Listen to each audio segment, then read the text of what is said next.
Federalists and Anti-Federalists. How did the arguments of the Federalist and the Anti-Federalist reflect their points of view regarding natural rights, republicanism, and the powers of the states?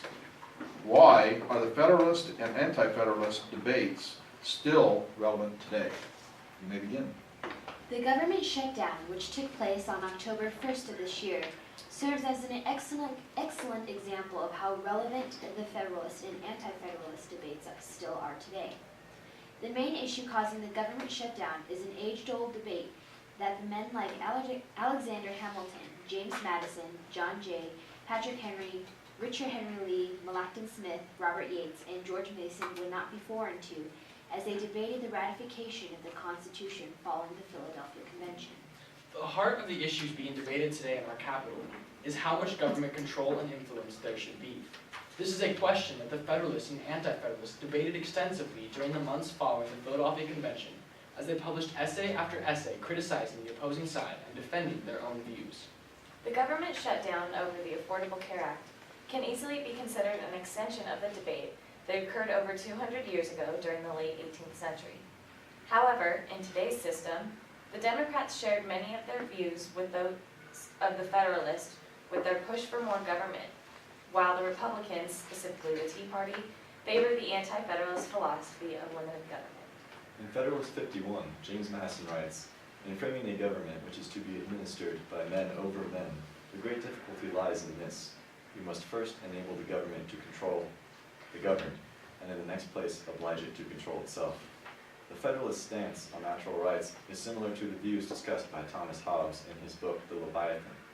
Men need government in order to provide for an efficient and functioning society, and this need for a government precedes the rights of the people, but does not take away the rights of the people.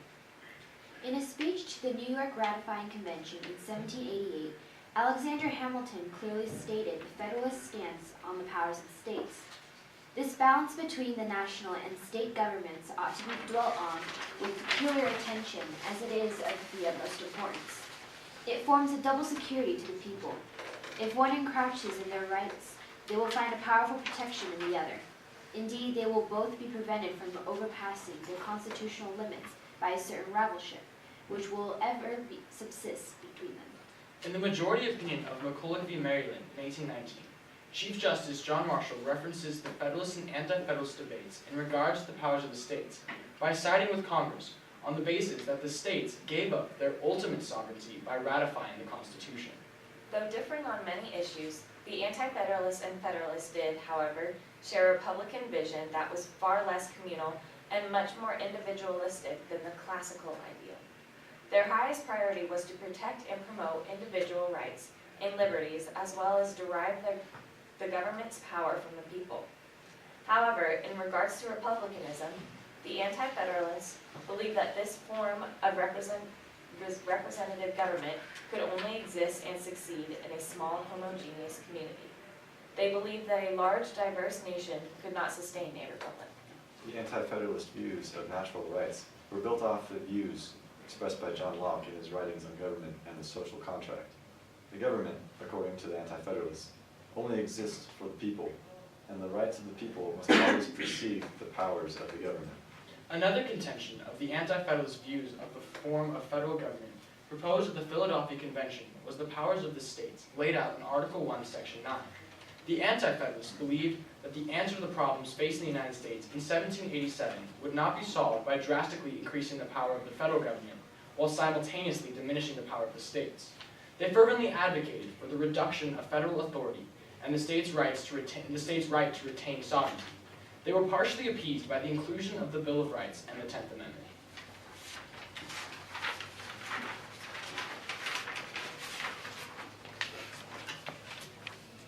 Was the Constitution necessary?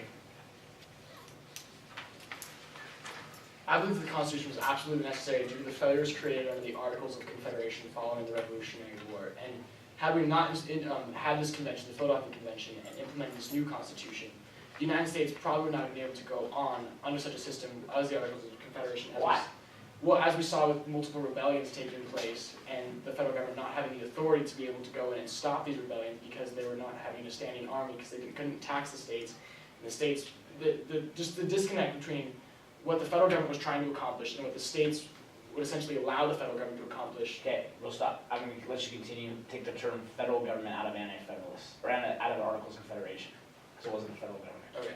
Okay, go, continue. Okay, so Sorry. the disconnect between the government created under the Articles of Confederation and the powers of the states and what the Articles of Confederation were trying to accomplish, it would never have worked out, and it would have eventually led to a complete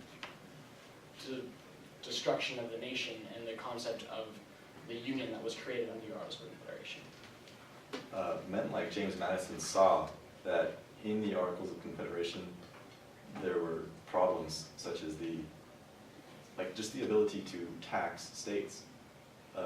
They required unanimous consent from all the states.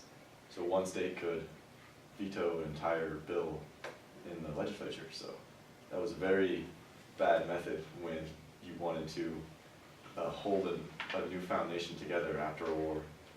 And especially with the future that America was facing with possibility of expansion, they saw that a new form of government would need to be created in order to stabilize the new nation. Going off of what Ray said, the Articles of Confederation did include a way for new states to be added to the Union, but essentially if we hadn't had a constitution, the Articles of Confederation gave state sovereignty, which they wouldn't have easily given up, which eventually would have led to each state considering themselves their own country rather than us being a union. Questions from me? Over 220 years later, who was correct, the Federalists or the Anti-Federalists? I think that is yet to be determined as the debate is still going on today with this push for limited government on one side and this push for more government on the other side, and any issue that we look at such as gay marriage, legalization of marijuana, even the Affordable Care Act.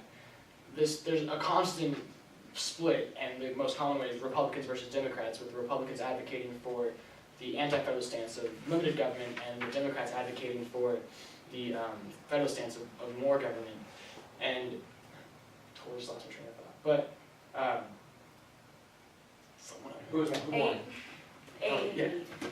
A current, or a good court case to demonstrate this is Michigan v. United States, which takes a more anti-federalist view when Michigan is saying that they don't believe that they should follow the affirmative action program, which is a federal program, but they believe in their own state it doesn't promote the common good for their people, so they have elected or voted on ignoring this federal law, which is a very Is anti-federalist. it state or is it federal? It's a federal program. Make sure. Yeah. Better check on that. Make sure that's the case name. I know what you're talking about, but make sure it's called Michigan versus United States. It It is. is. Okay, just wanna double check on that. But mate, I'm almost 100% that it's a state law that they have that they're trying to change. So make sure you know the particulars on that, okay? Another example is civil marriage, which is under the domain of state power. And in a certain case where the federal government had to extend their power into state domain was in Norwell Anti-Bigamy Act, where they outlawed bigamy or to try to end the practice of polygamy, even though marriage, the marriage was under state. Turn that to me again. Or, What is this law? it was the Moral Anti-Bigamy Act, which the federal government passed to try to end polygamy, even though marriage. What is this law? To be sure. So you're introducing something that's not very well known, Yes, okay? That's why I've asked you to explain it again. okay, You're not gonna get that opportunity with the judges. yes. I'm very curious, I wanna know more. So you gotta try to give me in as short amount as possible, as much information about this law as possible. When it was passed, what it was trying to do, those types of things, because I'm thinking about bigamy, and I'm thinking, well, the Supreme Court ruled on that in 1876. but is this the same, you know, is it contemporary, but you never give me that information? Yeah. So when you give me this law that is not what very well known, it's not the Voting Rights Act, it's the Civil Rights Act, you know what I'm saying? Yeah. Try to provide that Okay. more information. So tell me about this law again. Honestly, I don't know that much. I just read the little summary. So, Tell me more, okay, okay? That's good, all right. okay? But let's go back to the original question. Yes, I would like to. Who won? Who's correct? Okay, Take a stand. Somebody give me an opinion, one or the other. okay, I would say And why? that the anti-federalists are winning the debate today, because you can see that states' power is being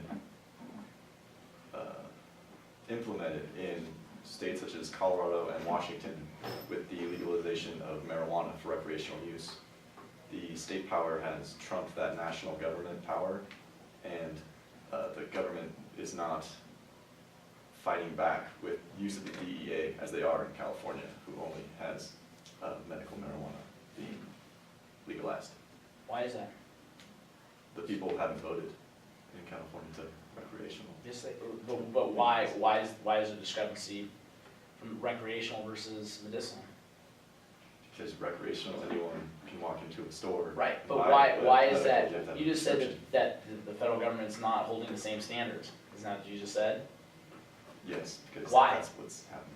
Why? There's gotta be a reason for it, there's gotta be a written record of why the DOJ is not enforcing the recreational versus enforcing the illegal use of medicinal. I believe that the Attorney General stated that Colorado and Washington were gonna be treated separately and that they. Why? That's my, I know they are, I know they are, my question is why? That's what I wanna know, The difficulty of enforcement, why? because fewer people. Are you guessing or are you taking? I Okay, took a okay, shot. here's the thing, I wanna know why, alright, I think you're on a great point, right, I think it's an awesome point. They're still going after California, but they have specifically said, the Attorney General has said that they're not gonna enforce drug policy in Colorado and in Washington. Why?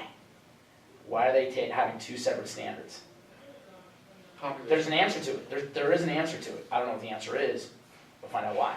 That should write it down, that's your mission. Why? Abby, who won? Federal Senator Fellows. I believe that the Federalists were more, I wouldn't say that they won, but I feel like they're more accurate in today's government in the thought that the central government has more power because with, It's not winning or losing, it's just correct. Who's more correct? Who was correct? The anti-federalists or the federalists? Let me frame this in a different way for you. What do the Anti-Federalists ultimately want? A smaller central government. Where was that central government located? Washington DC. Well, so I'm not actually physically asking where do they want their power? In the States. In the states. What was the national government going to be? A monarchy, or there going to be It was what's the word? Confederation. What is a confederation? A union of states under like a common idea. Idea. But what is it about the word state? they don't have to answer to a higher power. Exactly. Who's more correct? Federalists. Federalists.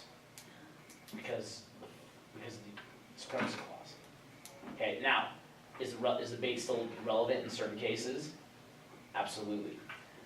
But the Anti-Federalists wanted 13 independent states. They wanted, the Constitution itself is revolutionary. It was taking all their power away. All of their power away. But as you guys argued in your previous cross-ex, they realized that it couldn't work. 13 separate states weren't gonna work because of rebellions, because of economic conditions that were causing them to be rivals, and all the other issues that were taking place. You even saw that by the way, Tyler. Okay?